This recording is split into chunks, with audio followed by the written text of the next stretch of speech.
Okay, so apparently before we enter the cave of the patriarchs, Shlomo has to do something. What do you have to do, Shlomo? So I gotta go hand in my gun. I can't walk in there without with a weapon. So I'm gonna go in and I'm going to give in my rifle to the police because for a while now it's actually been forbidden for people to go into the cave of the patriarch.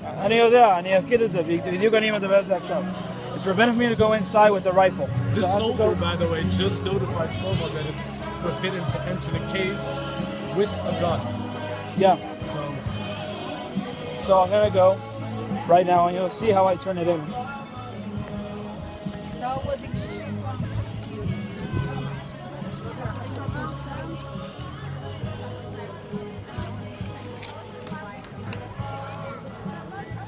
Also, when you're dealing with gun safety, you want to make sure that you see the gun, you want to make sure you take the magazine out of the chamber and make sure that when you hand someone a rifle, there's no bullet in the chamber for safety reasons. Correct. If the gun would fall or anything, it could misfire. Correct. So, just stay back a little bit. Stay back, stay back.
אבא, תראה, תנסו אתם להגיע לחניון.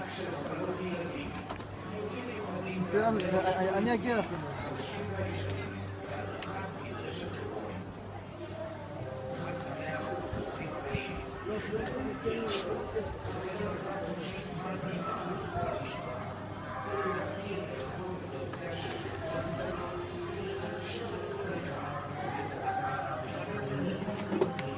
Alright, I turned in my gun.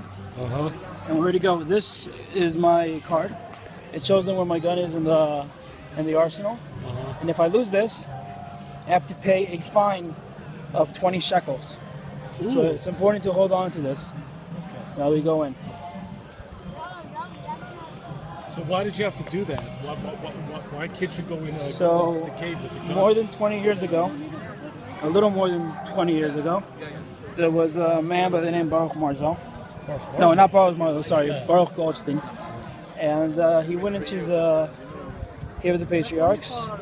And back then it wasn't divided, it was open to everyone, both Jews and Arabs all the time.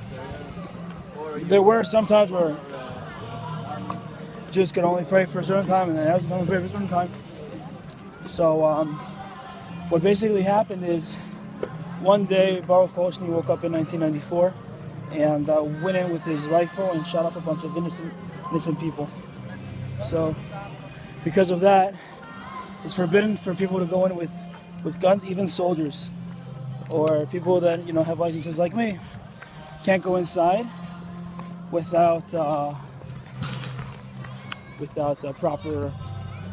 unless the only one that can go inside are even police can't go inside there with a weapon. Only people that can actually go inside with a gun are people that are doing guard duty in there. That's it. Even the big colonels that run this is actually brand new. They just built this. It wasn't always like this. It was they really upgraded and made it look a lot nicer. Pretty quick that they upgraded this. Yeah, so they really upgraded it, and it's a lot nicer. As you can see, it wasn't as nice as this was before. No.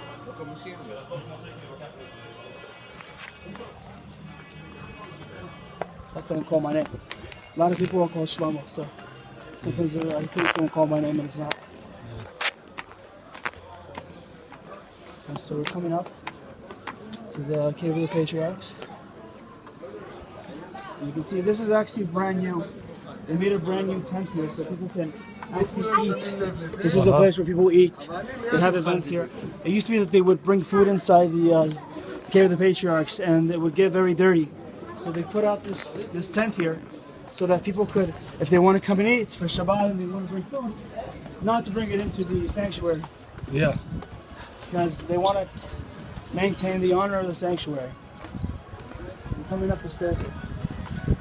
And again, this is not the cave. This is just the building This above is the the building cave. above the cave, but actually this part of the building is pretty brand new. Uh-huh. Comparatively, this was built by the Byzantines. Yeah. So we're still technically not in the original building. So where the original building is further inside. So this is actually from the Byzantine period. You see difference in the stones. The stones here from the Byzantine. This is actually the original wall of the Cave of the Patriarchs. You see the stones here are a lot bigger. Looks like the And they're a lot Western wall. larger. It's like the Western Wall. So you see here, there's different entrances. This is for women.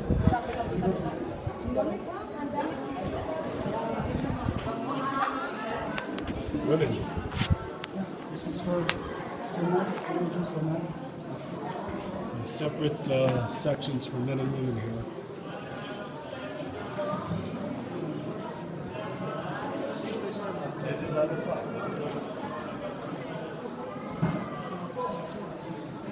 Okay. So you can see here that a lot of people come here to reconnect with the past. And this is one of the few times that the whole Cave of the Patriarch gets open to everyone, for all the Jews to come in. Normally these doors are closed, and that's the Arab side. Now they have about 75% of the Cave of the Patriarch, and we have only 25%. So for reasons of modesty, they've separated us between men and women. So this is for the women's side, and the men's side is on this side. And simply go through here.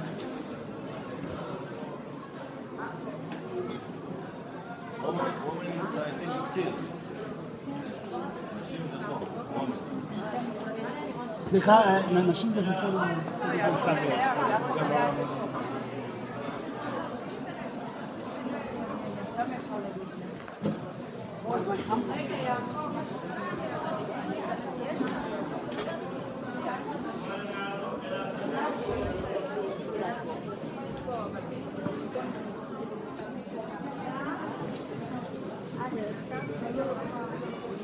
Is there a hold up here?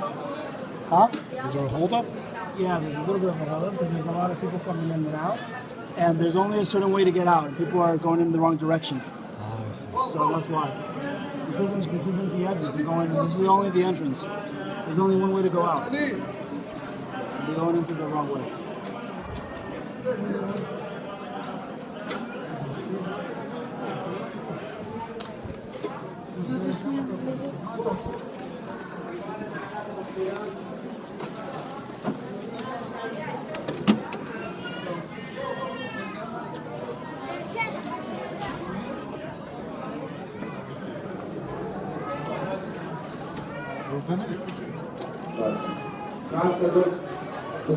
See here, throughout the Cave of the Patriarchs, you have these signs. So this is believed to be, this is a little monument to Abraham. Now, according to tradition, this is actually built above where Abraham's supposed to be buried. So there's a lot of them also like this. Sarah's also like this. And of course, this is normally the place where Jews pray here during the normal day, when it's not a normal week. This is normally where they pray. And again, all the other doors are closed. Now we're going to go into the side that's normally closed off to Jews, but because of the holiday, it's open to us.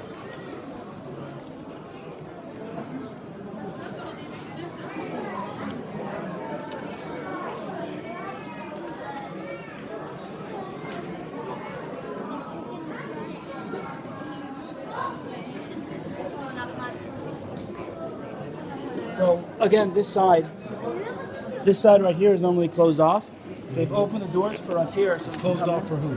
It's closed off for Jews normally, but because of the holiday, they've opened it for us. And they go up here. And this is actually one of the biggest places, the biggest falls in the Cave of the Patriarchs. So normally this is only open for Muslims. And the biggest part. And you can see here, this is what has changed. You can see at the top, there's some Byzantine architecture, and basically the Muslims have Islamicized a little bit with the architecture as well. You see the different types of architecture. You see all three types. At the bottoms, you see the stones from the Herodian times. On the sides here, you see the Muslims. Up top, you see the Byzantine influence. You see all. Now, we've done a video about 2 years ago. This is actually considered the Cave of the Patriarch, considered the opening to heaven. And according to tradition, there's a hole here that leads down to the cave. Now, when it leads down to the cave, there's a breeze that comes up, and they believe that breeze that you smell when you actually put your head down is the smell of what the Garden of Eden smells like. And a lot of people, they line up to smell it. This is it. This is you see all different kinds of Jews here. A lot of different religious Jews here: Sephardim, Ashkenazim, ultra-Orthodox, modern Orthodox, religious Orthodox, national religious. They're all here in one place, praying together, and you see the unity of Jews together coming into this one place. This is a mosque. It's a synagogue that was been transformed into a mosque. You see here, this is one of the places left that was the original Byzantine structure. Yeah. Because basically, where we're standing would be the roof of the Cave of the Patriarchs. And the Byzantines built the structure over it, so there would actually be like a prayer. It used to be that to go into the original building, you now have to go into the actual cave, and that was sealed off a long time ago, because people have the belief that if you would go into the cave, you would be killed off. And there was several times where people have tried to go into the cave, and they wouldn't come out alive. So there was one time. Why do you think that didn't happen? No, I mean a lot of people, and it's true. There's documentation of this, where when the Turks took over Israel, there was the Sultan tried to send people inside to the cave, and every single soldier would die, and they had to pull them out with a rope. Why would that happen? So there's a midrash that says that anyone that goes into the cave can be killed off, and it's a lot of different reasons. One thing could be that they're at such an impure level that they can't handle the holiness that's inside the cave itself. So because they can't handle the holiness that's inside the cave itself, it caused them to die. So because of that, a lot of these Muslims that would go inside the cave would be killed off. But the Sultan wanted to retrieve the bodies. So there was this very holy rabbi that lived in Hebron nearby, and he made him go inside the cave. The rabbi was very holy, went inside, he retrieved the dead bodies, and then at night he passed away. So from then on, the Muslims have sealed off the entrance to the bottom of the Cave of Patriarchs, and it's been forbidden to go in. So we're going to go right now, we're going to try to find a place to pray. Okay.